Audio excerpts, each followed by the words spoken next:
Hi, I'm Lester. I have depression, anxiety, and I have suicidal thoughts.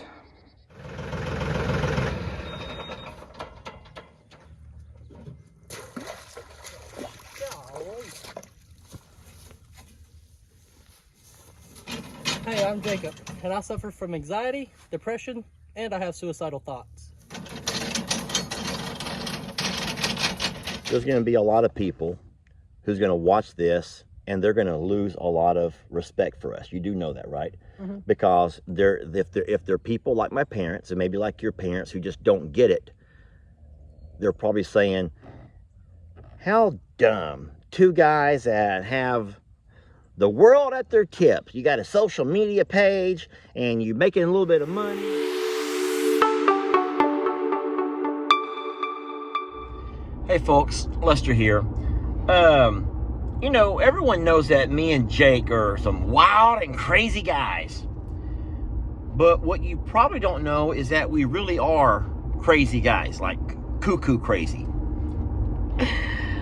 I'm kidding. Jake and I both do struggle through mental health issues. And in today's video, we're not doing a whole lot with animals, but in the course of building a fence, we begin to talk about some stuff going on in our lives. And we agreed to go ahead and make a video to share with you because we both remembered how hard it was growing up and not being or having anyone to talk to this with or talk about this to. And so we hope that if you are one who also struggles the way we have for so long, then you can hopefully find someone to talk to and to get you the help that you need. And if nothing else, maybe it can help you become a little bit more aware of people around you and some of the struggles that they go through and you may be completely unaware of. Have you ever had like really dark days where you think about doing things that are like really horrific and horrible? Mm-hmm. And let me ask you this. Okay, so I have too. What do you use to bring you out of those moments? Let me put this camera on a selfie mode. It's a serious thing. Well, sometimes you laugh to hide your pain, so I can totally get that. So whenever you have those moments, and the reason I even stopped the fencing project to talk about this is because I'm tired. We've done one roll of wire, and I'm the one that cranked it. Okay, Jake, bottom line is I'm taking a break to talk about mental health. And people say, get back to work. Tex needs a place. He's the one with mental health issues. He's suffering. So whenever I've had the dark days, I really had to like just get a grip on my mind and try to look around and find things like positive things to push me through so you don't do things that your mind is telling you to do, like, you know. And so I look at my kiddos, you know, thinking to myself, how would my kids feel if their dad did something stupid because he couldn't cope, and they would have to grow up with no dad and always knowing that their dad took an easy way out. And so I've used my kids more than anything else to keep me, and my students. Of course, I never wanted my students to ever think that their teacher did that, because I think that would give them a say, well, if my teacher did it, then I can do it, you know? And we know that kids go through a lot, the athletes that I coached. And so I've always found ways to push through. And then after I come out of the little funk, I'm saying, thank you, God. Thank you, God.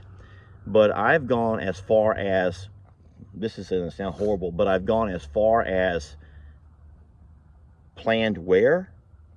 I've gone as far as planned how. I've gone as far as planned if I'm, and when I'm discovered, how it's not going to be a traumatic experience for whoever finds me. And so that's, those days are past, and I'm glad they are. But what kind of stuff pulls you out when you're feeling down? Or I don't know. I mean, it's different every time. So, like, sometimes it's picking up the phone and, like, calling somebody. Sometimes I got to go over to Bree and Laramie's and hang out, like, just to I don't know, get your mind off of, if I sit still for too long and I'm quiet for too long or I'm alone for too long, then that's when my mind starts Doing weird going stuff. in that bad place. I always like got to get myself around people.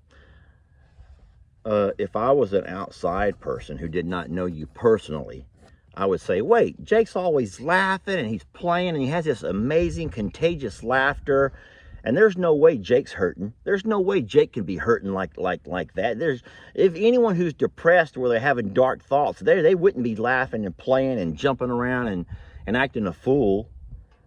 And so what would you say to answer that? Well, think about the like Robin Williams, probably one of the funniest people ever in the world.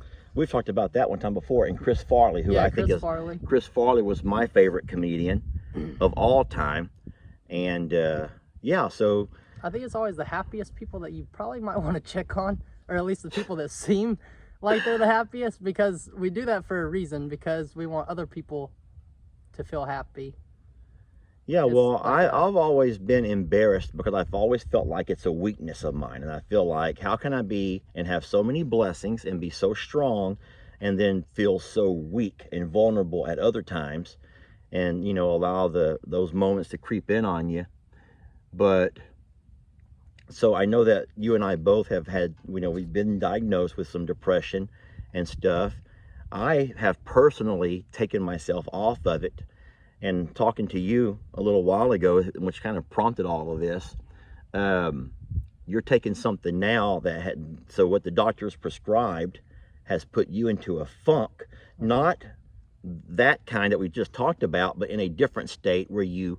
I took my medicine, and then like an hour after, I was so tired, like no energy, didn't want to do anything. We were making a video and Jamie looks at me, she's like, what's wrong with you? Like, I'm just like in a zombie, like I'm a zombie.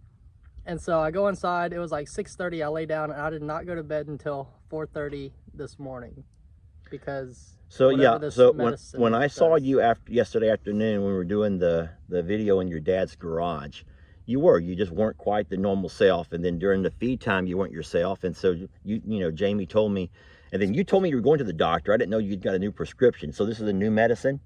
It's not a new medicine, it's my same medicine, but I took myself off of it too, because the side effects were too much to deal with. So I know that we're going to probably have to hear a whole lot of criticism from people, but for taking ourselves off the medicine.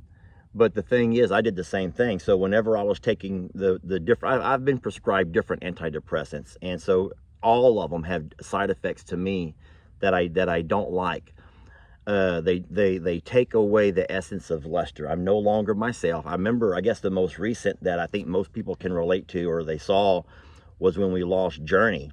You know, I had just been to the doctor a week or so before that, and I was trying to let this medicine take time and fix me, or at least kind of balance me all out. And so I was a week in, and Journey passed away, and I felt no emotions.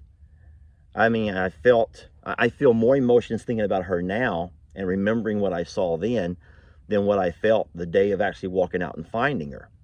And then even making the video talking about it, and I remember that I'm just sitting there talking about it, and Jamie's sitting there, and Ellie and everyone that loved Journey is having their moments, and the people who, you know, on the page and the letters that we're getting, and I'm just sitting there reading them like you know. And I hated that. I hated that because I could not feel, and even though it would have been a horrible feeling to feel, I wanted to be able to feel. I was like you. I just felt like, you know, it reminds me of teaching school. You have these kids that are always just off the wall, and sometimes the parents will take them to the doctor and they'll prescribe something called, I think it's Ritalin. You ever heard of that? Yeah. It's like it kind of brings, it calms them. But the problem is those kids are not the same kids. They may have the same name and they may wear the same clothes and sit in the same seat and talk to the same friends, but they change. They're not the same kids. And so your entire classroom changes. Yes, is the classroom calmer? Yeah, of course it is. Can you get more accomplished? Of course. But the kids, they're no longer who they are, because they're being altered and changed. Yeah, you're just taking away their emotion. Now they're just a body. They're not a person. They're just a zombie. That's how it feels, like just a zombie. Anyway, we're fencing today, and we didn't mean to take so much time, but a couple of connections that we've been talking about came up, and I thought, you know what, Jake, let's just twist this video into something that has a little fencing, but also has some real life. And for anyone that's dealing with stuff and struggling through stuff, just know that you're not alone. And like Jake said, sometimes the happiest people, or at least who appear happy, can sometimes be hurting and struggling the most. And I'll say the last thing, Jake, and I don't know how you feel about this. I've never talked to your mom and dad about it, but do your parents get it? Have you ever talked to anybody like local, and do they just look at you like you're crazy? Yeah, it's because it's a very hard, I don't want to call it a disorder. I don't know what to call it, but it's a very hard thing to like explain to someone. Like we probably said the same thing 10 different ways, but it probably came out different each time just now. Like it's so hard to explain how you feel. You're just like in a dark hole by yourself. That's it. Yeah, and so I remember that, you know, growing up, and whenever we would talk to my mom about stuff, trying to find a way to tell her I didn't feel good, didn't feel right, didn't feel normal, didn't feel mentally healthy, you know, a lot of us just kind of like look the other way, you know, like it don't exist, like it ain't happening, because they don't get it, they don't know what to do. And so my parents would have never said, well, why don't you go talk to somebody? Let's go see somebody. Let's go see a doctor. And so, so no, it was just kind of, this whole family was kind of like, look the other way, like it ain't happening. And if you don't see it, then it ain't happening. Yeah, you know what? That just now reminded me of something. Oh boy. Whenever all this stuff first started, like all of my anxiety stuff, I would go to the emergency room like 4 times a week because I thought I was having a heart attack. And so I'd run over to my mom and dad's, but I gotta go to the hospital. And they'd be like, oh boy, you're having another heart attack. Yeah. So even though, yeah, it wasn't a heart attack, they don't know what was going on up here So and here. It was a panic attack. Yeah. And so I've had those where you can't breathe, and you feel like your chest is coming, about to beat out of your, you know, your heart's going to beat out of your chest. Can't focus on anything. Yeah. No, I've had those breakdowns. And I'll ask you one more funny, let's just make it kind of funny. All right. So I've talked about, I think, my worst breakdown ever. I was at the Home Depot, and I was trying to find some cabinets to go into the kitchen. But I was sitting there, and I just didn't know what I was doing. And I did not know what I was doing. And I'm sitting there with people. Home Depot was packed because there's so many people who were trying to rebuild. And I'm sitting there looking at these cabinets, and I didn't know what to do. And then Lex is sitting there, and I'm trying to make him sit still in the little, had one of them push carts, and he wouldn't stay on it. He kept running around. And anyway, so I just got him by the hand, and I walked to the bathroom. And I says, don't move. And I went to a stall, and it just poured out of me. It broke. I guess it's like the water broke. I guess that's the closest I can think of it. And I just sit there and had the shakes and just couldn't, you know, get a grip. And that was in the Home Depot. And every time I go to Home Depot, I remember that moment. Yeah. It was a horrible, embarrassing moment, because I felt like everyone could hear me who come to the bathroom, could hear me in there. And I was trying to do it in silence. It's like, You went to the manliest store to cry. I was at the manliest store to cry, and I've never looked back. You don't remember a moment? Did you ever have a moment? And do you remember the place, or have you just had little? Oh, I don't know. I've had a lot of moments. You've had a lot of moments. I've had a lot of moments. You ever pull up to the stop sign and cry, Jake? No, I've done that. Sometimes I'll like drive down a back road and cry, but I think one of my worst breakdowns, I was actually sitting at my desk at work, and for some reason, I don't know what caused it or triggered it, but just, and you can like feel it coming on. Like, Oh, so you actually had people watching you? No, I was in my own little area, so they were over there. But I sat there for so long just trying to tell myself, okay, it's just a panic attack, it's just a panic attack, and I'm like, like, you know, you can't breathe. Can't you breathe in a bag? Or is that for asthma? I think that's for asthma. But I tried to like get up and stand up, and I'm like wobbly. Like, it's the worst thing in the world. Like your whole, I don't know what it does. It does something horrible to you, and it gives you those bad thoughts. But, well, Jake, here's the craziest thing about this video right now. And this is what's going to be so crappy. There's going to be a lot of people who's going to watch this, and they're going to lose a lot of respect for us. You do know that, right? Mm-hmm. Because if they're people like my parents, and maybe like your parents, who just don't get it, they're probably saying, how dumb. 2 guys that have the world at their tips. You got a social media page, and you're making a little bit of money, and you're building a beautiful fence for your cows, and you'll have a great life. I'd love to have your life. And they're like, I'm going through real pain, and I'm not as pitiful as you two. And that will be their take on all of this. Mm-hmm. And so they'll feel like they've just wasted X number of minutes watching a video. But here's what I'm hoping is that the people that get it, those that do get it, understand that it doesn't matter who you are, what color you are, how much money you got in your pocket, if you feel like you got the world by your fingertips or not. People can go through some stuff here, and you may never know. And so just know that you're not alone. And like Jake said, sometimes you feel like you're in a hole by yourself.